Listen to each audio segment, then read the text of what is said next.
भावना तुम्ही व्यक्त कराल? खरं आता जे बाळासाहेबांनी रोपटं लावलं होतं तेच रोपटं आज त्यांनी विधानसभेत महानगरपालिकेत मला पाठवलं होतं आणि पुन्हा एकदा त्यांचीच खऱ्या अर्थाने वारसदार राज ठाकरे साहेबांनी मला आणि दिलीप धोत्रे यांना उमेदवारी दिली आणि म्हणूनच आम्ही बाळासाहेबांच्या चरणी नतमस्तक होण्यासाठी, कृतज्ञ होण्यासाठी आणि त्यांचा आशीर्वाद घेण्यासाठी आलो. भावना मनामध्ये खूप आहेत. मला 95ची निवडणूक आठवते. बाळासाहेबांनी दिलेला मला आशीर्वाद आठवतोय. मासाहेबांनी दिलेला मला आशीर्वाद आठवतोय. मी मासाहेबांच्या तिथे जाऊन अभिवादन वंदन करून आलो आणि आता बाळासाहेबांनी अभिवादन करायला वंदन करायला आलो आणि त्याच्यामुळे भावना खूप मोठ्या आहेत, अंतःकरणात आहेत, श्रद्धेच्या भावना आहेत, प्रामाणिकपणाच्या भावना आहेत आणि बाळासाहेबांची ऋण हे जोपर्यंत आमच्या श्वासात श्वास आहे तोपर्यंत आम्ही त्यांची ऋण कधी फेडू शकत नाही आणि म्हणूनच त्यांना आमच्या आईवडिलांनी जरी आम्हाला जन्म दिला तरी खऱ्या अर्थाने बाळासाहेब आमची आणि मासाहेब आमचे आईवडील होते आणि म्हणून त्यांच्या चरणी नतमस्तक होण्यासाठी आम्ही दोघे आलो आणि सगळ्याच भावना मी शब्दात व्यक्त करत नाही, परंतु बाळासाहेब हे असं एक व्यक्तिमत्व आहे की त्या व्यक्तिमत्वाने अख्ख्या जगाला भुरळ घातलेलं व्यक्तिमत्व आहे आणि मी भाग्यवान आहे, दिलीपही भाग्यवान आहे की आम्ही बाळासाहेबांच्या सान्निध्यामध्ये लहानाचे मोठे झालो. बाळासाहेबांनी आम्हाला घडवलं आणि म्हणून बाळासाहेबांच्या चरणी नतमस्तक होण्यासाठी आलो. आज बाळासाहेबांची आठवण खूप येते कारण बाळासाहेब असते तर हे झालं पण नसतं, पण झालं आता त्याला काही इलाज नाही आणि म्हणून बाळासाहेबांच्या चरणी अभिवादन करण्यासाठी मुद्दाम मी या ठिकाणी आलो. माझी बाळासाहेबांना मासाहेबांना मनापासून अभिवादन. शिवडी मतदारसंघ खरं तर जिथून तुम्हाला उमेदवारी द्याल तो शिवसेनेचा बालेकिल्ला आहे. वर्षानुवर्ष त्या ठिकाणी शिवसेनेचे आमदार जिंकून येत आहेत. तुम्ही जेव्हा होता त्याही वेळेला तुम्ही जिंकून आलेला होतात, परंतु आता मात्र दुसऱ्या पक्षात असल्यामुळे दुसरी लोक जिंकून येत आहेत. यावेळेला कशी असेल या भागातली लढत आणि लोक तुमच्या पाठीशी उभे राहतील का? मला पूर्ण खात्री आहे.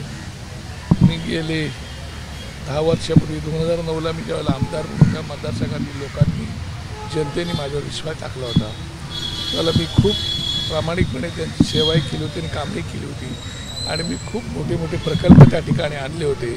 दुर्दैवाने त्या ठिकाणी त्यावेळेला आमच्याच शिवसेनेच्या लोकांनी चांगल्या चांगल्या गोष्टींना विरोध केल्यामुळे मला ते कामं पैसे निधी 15-20 कोटी रुपये आणलेले परत गेले. परंतु मी गेले 10 वर्षामध्ये अजय चौधरी सन्माननीय आमचे आमदार साहेब आहेत, त्या आमदारांच्या 10 वर्षामध्ये मी कधी त्यांना विरोध केला नाही. हालाकी त्यांना मी निवडून आल्या फोन करून त्यांचं अभिनंदन केलं. संध्याकाळी एक मोठा बुके घेऊन माझे सगळे पदाधिकारी पाठवले आणि त्यांच्याशी फोनवर बोललो की आमदार साहेब आपलं अभिनंदन, आपण जे काही चांगलं काम कराल त्याला माझा पूर्ण पाठिंबा असेल आणि तो शब्द मी आतापर्यंत पाळलेला आहे. त्यांनी जे काही कामं केली चांगली वाईट मी त्यांना पाठिंबा दिले आणि कधी त्यांना विरोध केला नाही. मग काही चांगली वाईट मी त्या विषयात जात नाही, पण मी विरोध केला नाही. लोकांनी त्यांना निवडून दिलेलं आहे आणि त्यांना निवडून दिले तर त्यांनी काम करावं अशा भावना ठेवून मी त्यावेळेला आज 10 वर्ष त्यांना पूर्णपणे पाठिंबा दिल्यासारखंच होतं आणि आता ठीक आहे, लोकांचे प्रश्न आहेत, लोकांचे प्रश्न सोडवण्यासाठी आम्ही कटिबद्ध आहोत. मन मिळावून नम्र सेवा व्हावी असा माझा स्वभाव आहे आणि त्या स्वभावाप्रमाणे मी माझ्या प्रामाणिकपणे काम त्या मतदारसंघाचं करेल. केवळ water meter gutter, footpath repairing, संडास रिपेरिंग, चाळी रिपेरिंग एवढ्या कामापुरतं मर्यादित न राहता आपण बरंच काही करू शकतो आपल्या मतदारसंघासाठी. डेव्हलपमेंट झोपडपट्टीची असो, जुन्या इमारतीची असो ती करू शकतो. केवळ तेवढंच नाही तर आज आमच्या विभागामध्ये सगळीकडेच बेरोजगारीचा प्रचंड प्रश्न मोठा आहे.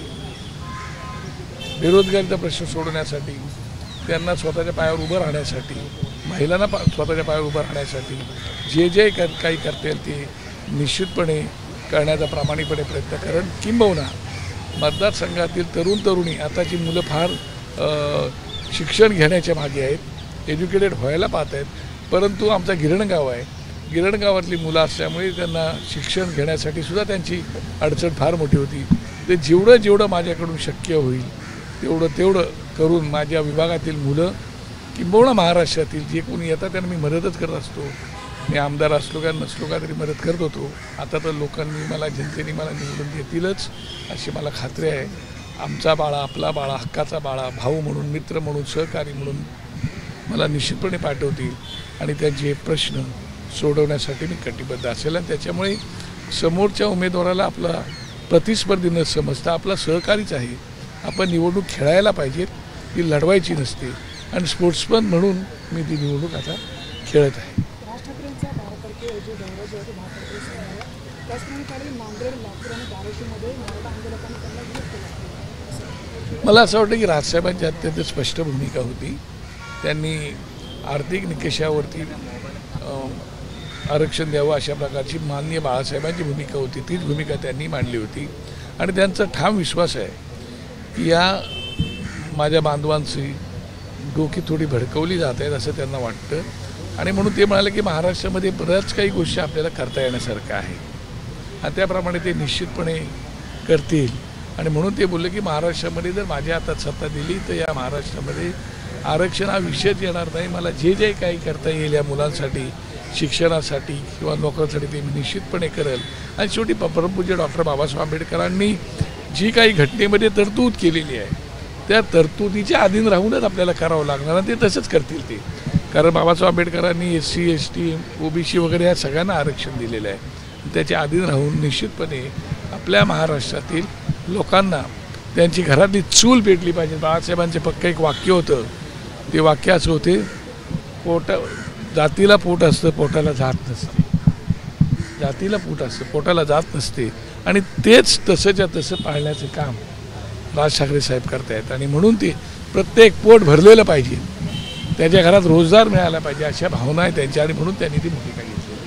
राज ठाकरे लपवाछपवीचे पुढचे आहेत असं म्हणत जरांगे पाटील आता नेतृत्व एक उभं राहते. ते त्यांच्या परीने आपल्या समाजासाठी लढाई लढत आहेत. त्याच्यामुळे त्यांच्या बाबतीमध्ये भाष्य करणं मला काही उचित वाटत नाही. त्यांना जे योग्य वाटतं ह्या गोष्टीशी मी सहमत आहे. ही गोष्ट खरी आहे की सगळेच काही मराठा सक्षम नाही. जवळजवळ 90-95% मराठा ही खरोखर गरीब अवस्थेमध्ये आहेत आणि अशा लोकांना मदत झाली पाहिजे अशा प्रकारच्या भावना आहेत आणि त्यासाठी ते लढाई लढत आहेत. परंतु OBC समाज जो आहे त्या OBC समाजाला किंवा इतर कुठल्याही समाजाच्या आरक्षणाला धक्का न लावता या सगळ्या गोष्टी घडल्या पाहिजेत अशा प्रकारची माझी स्वतःची भावना आहे. ABP माझा, उघडा डोळे बघा नीट.